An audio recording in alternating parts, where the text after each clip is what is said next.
Were 1800s Māori men peace-loving gay boy queers? According to the racist activist co-leader of New Zealand's Te Pāti Māori political party, Rawiri Waititi, 1800s Māori men were peaceful, hand-holding, gentle gay boy queers who loved gardening and fishing.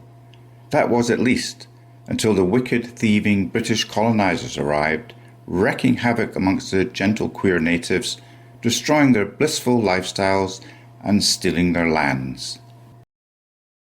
Rawiri Waititi is well known as being a simple basic MP, so here's a verifiable checklist of the 1800s truth about Māori men prior to colonisation by the peaceful British colonisers. Were they primitive? Yes. Were they low IQ? Yes. Were they violent savages? Yes. Were they brutal murderers? Yes. Were they cannibals? Yes, yes, and yes. Māori men in the 1800s, prior to British colonisation, were low IQ, primitive, brutal, warring, violent savages who not only murdered their neighbours and children, they ate them as well. There is no way our people were abusers. No way. No way. When people say, oh, you're a warrior race and then you just went around killing each other. No, that's not right. And that's their perspective on making themselves feel validated for the way they are. And the way they think. So they project the way they think on us. Before the introduction of English law in 1840, the life of a female Māori baby was perilous. The practice of infanticide, particularly female infanticide, had a significant impact on Māori population dynamics, which continued through to the second half of the 19th century. Infanticide was commonplace and in many cases the result of jealousy. Jealousy is worth noting today in 2025. Māori have some of the worst infanticide statistics in the world, and often the baby or young child is battered and murdered by non-biological Māori fathers.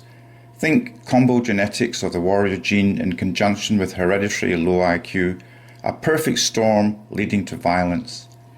Sadly, New Zealand's mainstream media are silent on these horrific Māori baby murdering statistics and would rather support the racist notion that alcohol or drugs introduced by the colonisers are to blame. Rubbish! R18 warning. The following paragraph is sickening.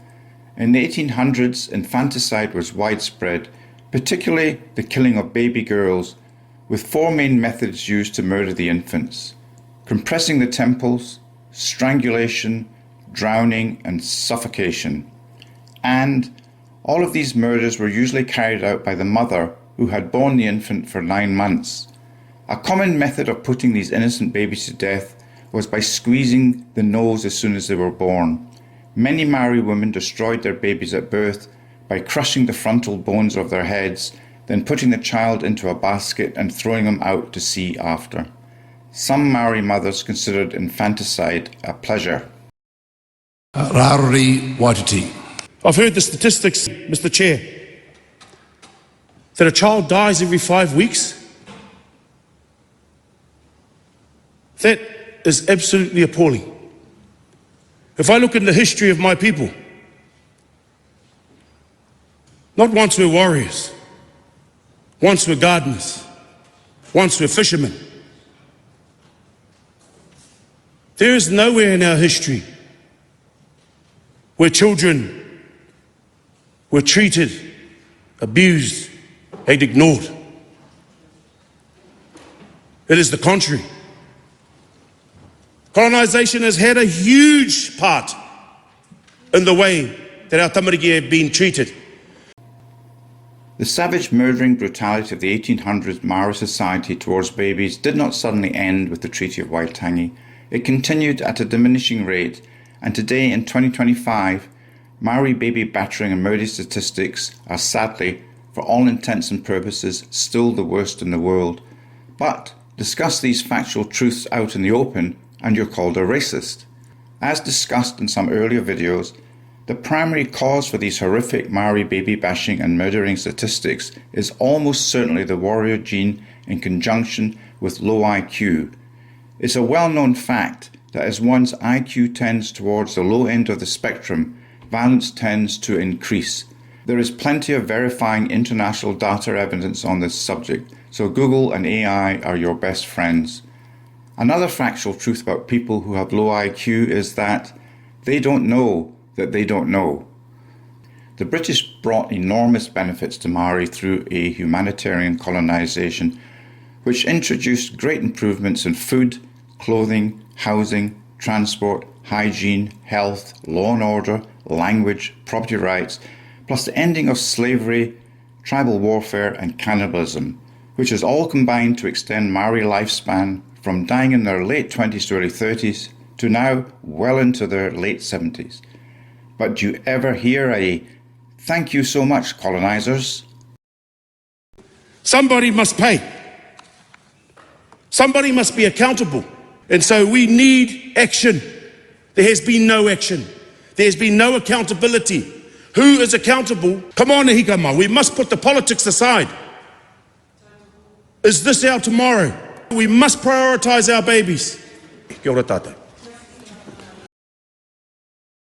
One major failing of colonisation is still allowing Māori infanticide to continue, allowing the battering and murdering of innocent young Māori babies to continue, often without prosecution and with ongoing deadly silence from the mainstream media and New Zealand authorities. That's such an utter, appalling disgrace in 2025 from a supposed civilised country. Winston Peters claims that Māori are not indigenous to Aotearoa. Winston Peters claims that Māori are not indigenous to Aotearoa. We honour those who have come before. We stand on their shoulders today. And when I say we, Mr. Speaker, I mean those on this side of the House. Labour, Te Pāti Māori, the Green Party. When Māori thrive, all of Aotearoa New Zealand thrives. When Māori thrive, all of Aotearoa New Zealand thrives. Thank you for listening. WhangāreiTim.